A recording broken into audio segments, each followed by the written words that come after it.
누가복음 14장 7절부터 11절입니다. 예수께서는 초청을 받은 사람들이 윗자리를 골라 잡는 것을 보시고 그들에게 비유를 하나 말씀하셨다. 내가 누구에게 혼인잔치에 초대를 받거든 높은 자리에 앉지 말아라. 혹시 손님 가운데서 너보다 더 귀한 사람이 초대를 받았을 경우에 너와 그를 초대한 사람이 와서 너더러 이분에게 자리를 내드리시오 하고 말할지 모른다. 그러면 너는 부끄러워하며 가장 낮은 자리로 내려앉게 될 것이다.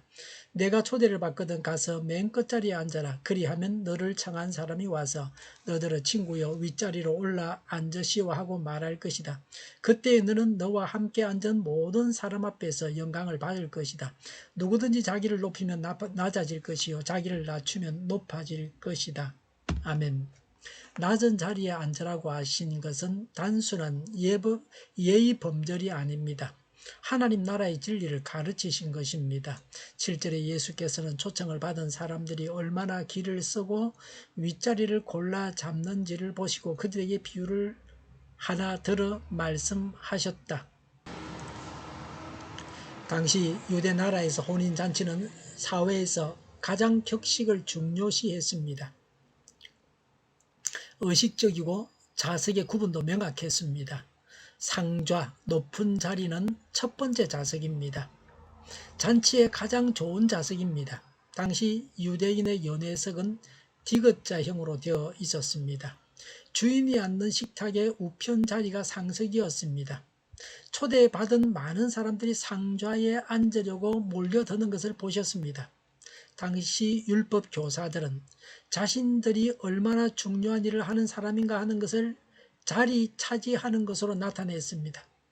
하나님에 의해서 그 일을 맡게 되었다는 사명의식이 없이 자신들의 직분을 대우받는 데만 사용한 것입니다. 재래식 화장실에서 일을 보면서 아래를 보면 구더기들이 위로 올라오려고 길을 씁니다. 이처럼 사람들이 위로 올라가려고 길을 씁니다. 사람들의 이런 모습들이 사람을 추하게 합니다. 우리나라 사람들은 누가 위냐 아래냐를 따지기를 좋아합니다. 누가 형이냐 누가 동생이냐를 알아야 직성이 풀립니다. 그래서 위가 되기를 바랍니다. 나이도 속입니다. 실제로 실제보다 몇 살이 더 많다고 합니다. 전부 거짓말입니다. 그런데 우리나라는 위아래를 알아야 말도 할 수 있습니다.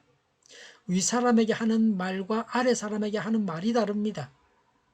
생일 축하, 생신 축하, 존대하는 말도 완전히 존대하는 말과 조금 높이는 말이 다릅니다.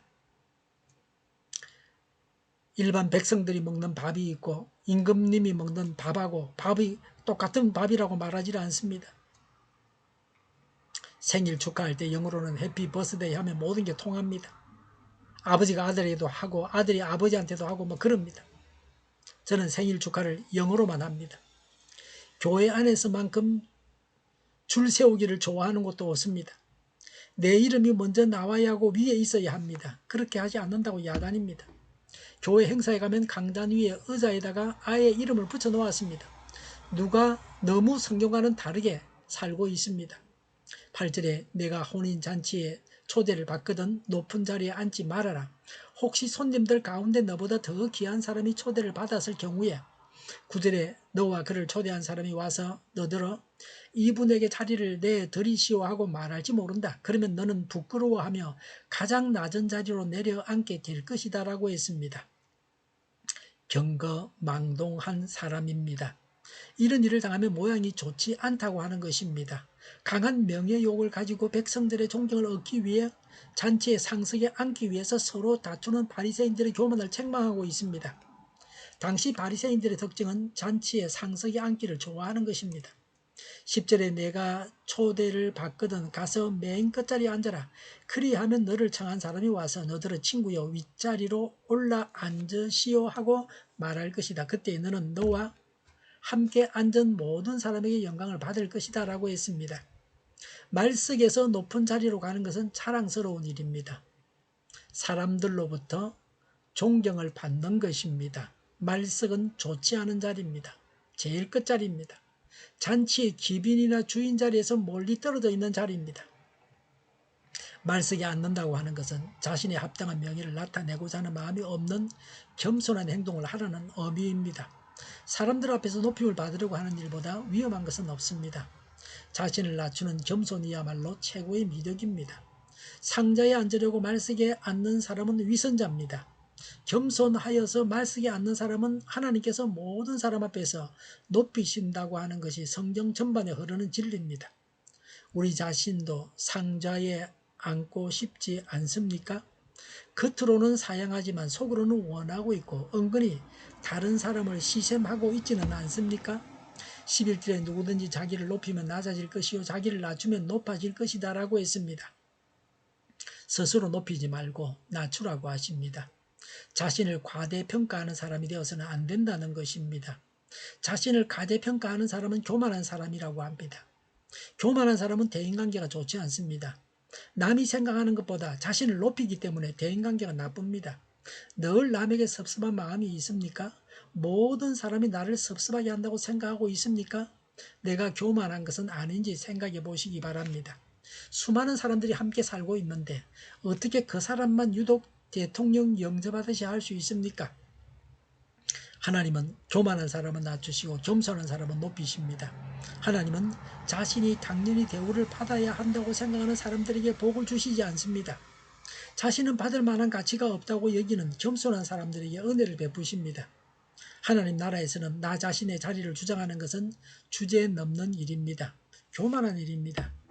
하나님은 보상을 바라는 마음으로 자신의 자리를 확보하려는 사람에게 복을 주시지 않습니다. 공동체 안에서 나누는 자들에게 진정한 복으로 갚아주십니다. 하나님께서 나와 같은 비천한 자를 높여주시고 영광스럽게 하신 복을 감사합니까?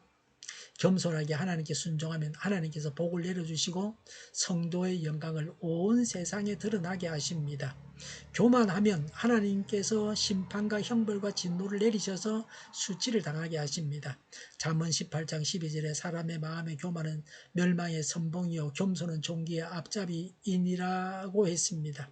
로말카는 겸손할 줄 모르는 사람은 그리스도를 모르는 사람이요 그리스도를 아는 사람은 겸손할 수밖에 없다고 했습니다. 예수님은 자신을 낮추셔서 천한 말구유에 나셨습니다. 스스로 수치와 죽음의 십자가를 지셨습니다. 예수님을 생각할 때 우리가 어찌 예수님보다 높은 자리에 앉을 수 있습니까? 기도하겠습니다. 겸손하고 순종하여 복을 받게 하옵소서. 오늘보다는 내일이 더 낫게 하옵소서. 교회가 분열되지 않고 하나가 되게 하여 주시옵소서. 모든 언론이 제 역할을 다하게 하여 주시옵소서. 정의가 강물처럼 흘러가게 하여 주시옵소서. 하나님을 제정하는 법을 만들지 않게 하시며 이스라엘 법을 폐기하지 않게 하여 주시옵소서. 코로나19가 물러가고 전 세계적으로 백신을 신속하게 대량 생산해서 충분히 공급하고 치료제가 나오고 갇힌 생활이 끝나게 하여 주시옵소서. 수도권과 부산과 영도의 환자 폭증을 막아 주시옵소서. 우리 동일교회가 만군원지 하게 하여 주시옵소서. 예수 이름으로 명하노니 모든 병만은 물러가고 몸의 모든 부분들은 온전하게 될지어다. 신유의 기적을 베푸셔서 지금도 저희의 질병을 고쳐 주시옵소서. 코로나를 신음하는 모든 자들을 고치시고 온전케 하여 주시옵소서. 저희와 교회가 이 나라의 민족을 고치시고 잘못된 것을 제거해서 성결하게 하여 주시옵소서. 저희와 교회와 이 나라의 민족을 불쌍히 여겨 주시옵소서. 교회와 나라의 지도자 복을 허락하여 주시옵소서. 하나님께서 기뻐하시는 교회와 나라가 되게 하여 주시옵소서. 늘 맑은 공기를 마실 수 있게 하여 주시옵소서. 공부하는 학생들에게 지혜를 더하셔서 앞서가게 하시며 합격의 영광을 누리게 하여 주시옵소서. 오늘도 하나님 안에서 차고 넘치는 삶, 복된 삶을 살게 하여 주시옵소서. 감사와 찬양을 주님께 돌려드리며 예수님의 이름으로 기도하옵나이다. 아멘.